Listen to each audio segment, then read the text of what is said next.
महराज मलिक इस वक्त हमारे साथ मौजूद हैं। मैं आपको बता दूं कि कुलगाम में जिस तरीके से गुज्जर तबके के साथ कहीं ना कहीं नाइंसाफ़ी की गई है और उन पर ज़्यादती की गई है, इस पर हम बातचीत करने की कोशिश करेंगे और भी कुछ सवालात रहेंगे। सबसे पहले बहुत शुक्रिया वक्त देने के लिए। बेबागी से बात करते हैं असेंबली में। आज आपने देखा होगा पिछले 1-2 दिन से जिस तरीके से गुज्जर कम्युनिटी के साथ नाइंसाफ़ी हो रही है, जनाजा सड़क पर रखा हुआ है और वहाँ पर जो है गुज्जर बहनों के साथ कहीं ना कहीं इस तरीके से हरकतें हो रही जो कहीं ना कहीं नाकाबिले बर्दाश्त है।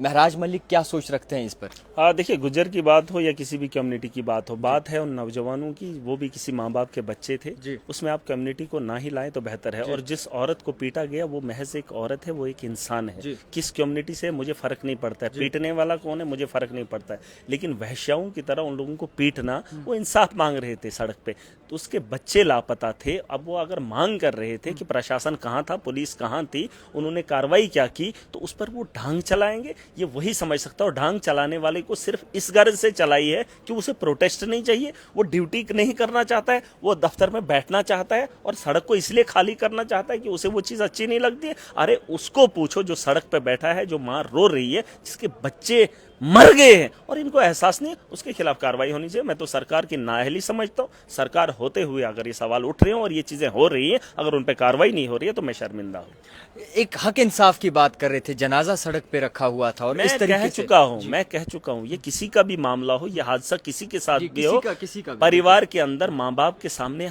औलाद के साथ हमदर्दी होती है और ये कोई भी नहीं हो। और ये जो हादसा हुआ है 1 महीने से लगातार, जिन्हें ढूंढा जा रहा है और जिनके लिए रोया गया हो, जिनके लिए इंसाफ की गुहार लगाई हो, अगर वो महीने से चल रहे हैं, आज उनके सामने लाश है, तो वो क्या करेंगे? उनका हाल मैं बयान नहीं कर सकता हूं, लेकिन जिन लोगों ने उन पे लाठियां बरसाई, उन पे कार्रवाई होनी चाहिए थी। अभी तो वो तक तो वो डीएसपी सस्पेंड होना चाहिए था। मैं तो कहता हूँ वैसे लोगों को इजाजत ही नहीं है और जम्मू कश्मीर की बदअमनी ये लोग फैलाएंगे और इन्हें कोई पूछने वाला नहीं है। सरकार बनी है, सरकार से ये सवालों के जवाब लेंगे और भाजपा से अगर लेंगे तो बेहतर होगा। असेंबली में कुछ चीजें चल रही हैं, जम्मू को अलग, कश्मीर को अलग बताया। देखिए, अब ये कह रहे थे पहले 370 था, जम्मू के साथ जो है खिलवाड़ होता है, अब तो इन्होंने 370 खत्म किया, अब तो जम्मू कश्मीर के अंदर यूटी बना दिया।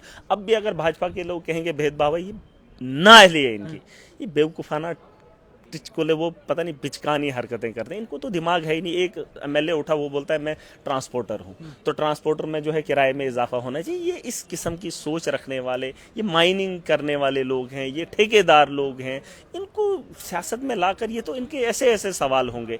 जम्मू कश्मीर अगर बना है तो जम्मू कश्मीर की बेहतरी के लिए अब इनको काम करना चाहिए। अभी भी कह रहे हैं कि अंत्योदय AAY कैटेगरी के लोग बहुत कम हैं, बहुत सारे लोगों को फायदा नहीं होगा। जिन लोगों ने 2011 के बाद 2021 तक सेंसस नहीं करवाई, राशन कार्ड भाजपा 10 साल नहीं बना पाई, इनसे क्या उम्मीद करोगे? अब जम्मू कश्मीर के लोगों ने मैंडेट चुनी हुई सरकार को दिया है, एनसी को दिया है, अलायंस को दिया है। अब सरकार बेहतर करेगी जम्मू कश्मीर के बारे में। इन्होंने हमला करना था, इन्होंने सर फोड़ना था, फोड़ दिया। अब जो है टांके लगाने का काम सरकार करेगी। अब मरहम लगाएंगे, वक्त लगेगा, उसका इलाज होगा, एक बार फिर वैसा खूबसूरत होगा और उसे जो है उस अमन में लेने के लिए अभी थोड़ा सा वक्त लगेगा, कोशिश करेंगे। खैर, एक और सवाल, आखिरी सवाल रहेगा। नौजवानों के लिए इस वक्त कहीं ना कहीं बड़ा मुश्किल वक्त चल रहा है, अनएम्प्लॉयमेंट पीक पर जा रही है और कोई इस पर खास बातचीत जो है फोकस किया नहीं जा रहा। देखिए, इस पे करना है, देखिए पॉलिसी मेकर है, कानून साज है, यहाँ पर बातें वही पुरानी हो रही हैं। जल जीवन का मिशन लाया था मोदी ने, वो मिशन था 50-60 साल का, लेकिन उसकी गवाही ये लोग खुद देते हैं कि वो जल जीवन मिशन फेल है, जिसकी तारीफ है पूरे देश के अंदर नहीं दुनिया के अंदर डंका पीटा जा रहा था।